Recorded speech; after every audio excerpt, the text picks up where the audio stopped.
이틀 동안 사내들인에서 일어난 충돌을 직접 목격하고 바울을 죽이려는 음모에 대한 정보를 입수한 천부장은 사태의 심각성을 알고 빈틈없는 호송 작전을 세웠죠. 오늘 밤 9시가 나오죠. 원문에는 히브리 시간으로 제3시가 되어 있습니다.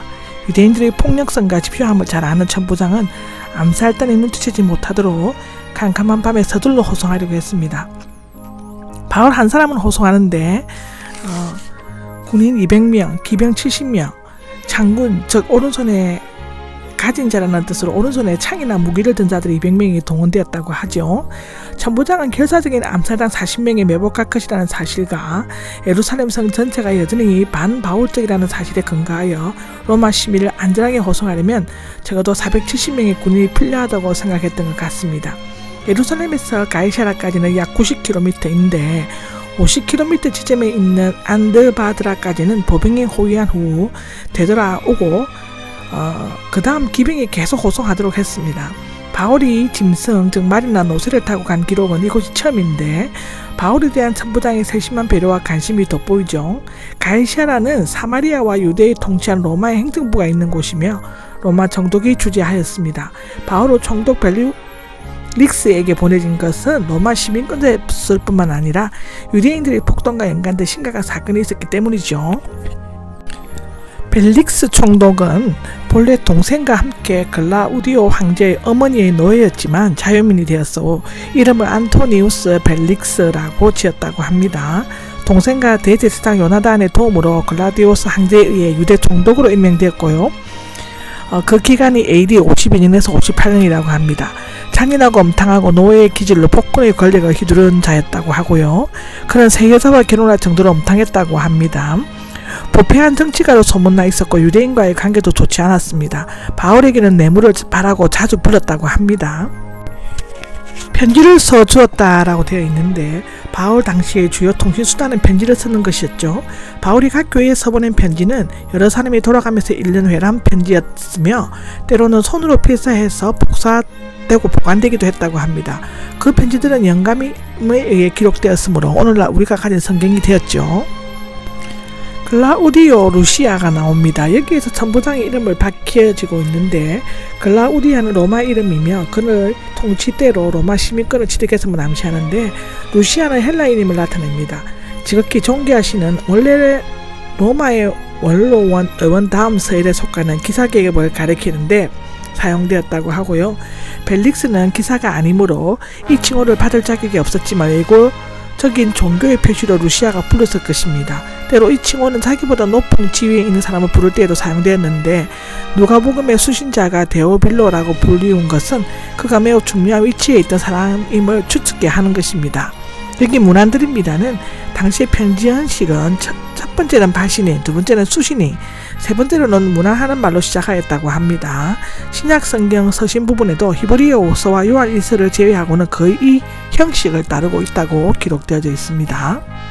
27에서 30절까지는 이 편지에는 바울에 의한 성전의 소송에서부터 시작해서 루시아가 알고 있는 데까지 암살 음모의 진행 과정이 기록되고 있습니다. 그러나 루시아가 바울에 구출한 과정은 사실과 다르며 천부장에게 불리한 것을 생략하고 유리한 것만 적어놨다고 합니다. 구출해내었습니다가 나오는데 루시아가 바울이 로마 시민임을 안 것은 폭도에게서 구출하기 이전이 아니고 바울을 채찍질하라고 명령한 후였습니다. 또 채찍질하라고 명령한 것도 빠져 있습니다.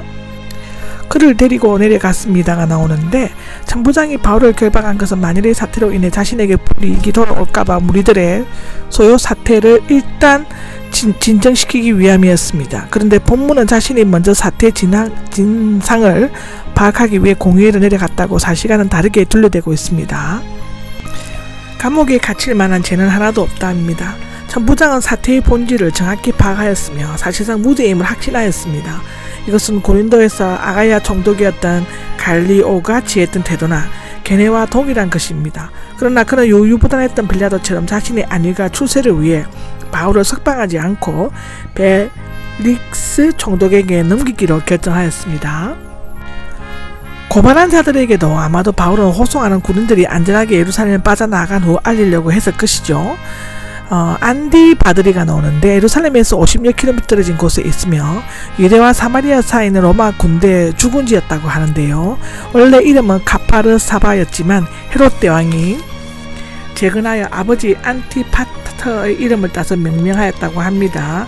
아마도 지금의 레슬앤이라고 하고 밤새워 바로 호송했다면 매우 힘든 강행군이었을 것인데 여기까지 왔다면 유대인의 추격의 범위를 벗어난 것이 되어 보병부대는 도드라가고 빠른 기병부대가 바울을 가이사랴까지 안전하게 호송하였다고 합니다.